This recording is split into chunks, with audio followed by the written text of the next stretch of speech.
what you did, lady, but lately, I can barely hear myself think, much less sing. I hate you, you witch! You better make it right! Or else what? I'll use what tactics I see fit.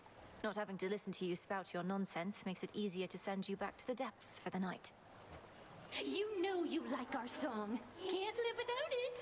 And I will not be silenced. No matter what you do, I'll always be singing in my head and yours. Whatever gold you paid ought to be at the bottom of the sea. Who does that Kronos think he is, showering mortals with shiny metals? At least let me get in a strike or two next time for the sake of pride, Millenary. Come on, up to it, hot stuff. Why, you still got your looks. Not like Aphrodite here is gonna let you hold to them forever. She doesn't care for competition. You can trust me on that. Sweet Hestia, whatever do you mean? I'll be the first to admit looks aren't everything. Who even needs them? But on the other hand, we're blessed to have someone of such vast wisdom and experience as you here on our side. Oh, you found something. Ugh, that thing was evil.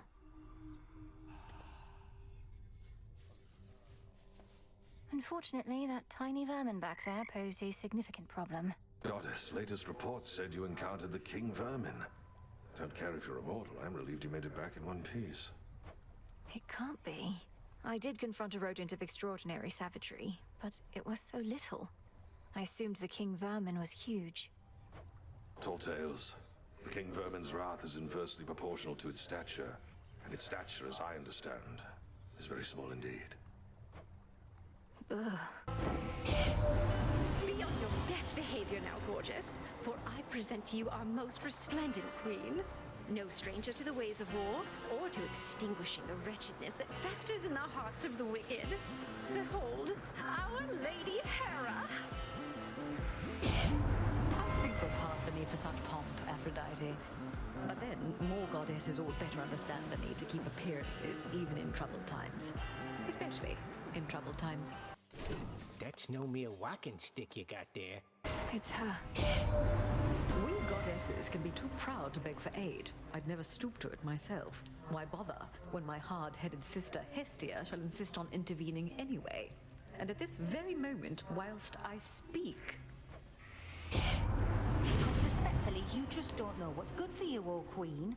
Sometimes it's ones can't bring themselves to ask for help that need it most. Now, why don't we set a proper example for the latest unceremonious addition to our family? I know it was Apollo you expected him, and he's quick, but I am quicker and could beat him getting to you every time if I was a bit pettier than this. He'll be right with you soon.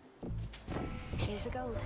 Your boatman there has such an ugly job, having to smuggle little blessings such as these into the worst of places.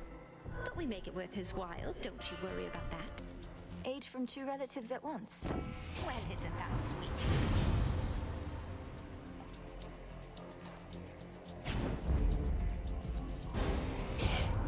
I have a few weak points, but my pride is one. You got me where it hurts, so now I've got to get you back. Sorry about that, Sunshine. When my wrath flares up, probably best not to be anywhere in the vicinity. That gold you used to pay for this. Oh, shiny looking, sure, but blasted soft as metal goes.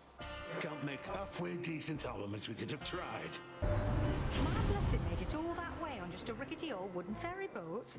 Must be a litany of fire safety hazards there. Although plenty of water near with which to put them out. Great Hestia has joined us here, cousin. Returned from all her journeys across the world to lend her wisdom in our time of need.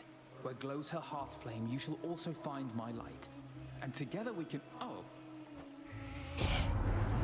Shut it, golden boy. We don't have time for pageantry. Instead, how about we show your wee cousin there how we can light up the night? Won't do for her to wander in the dark.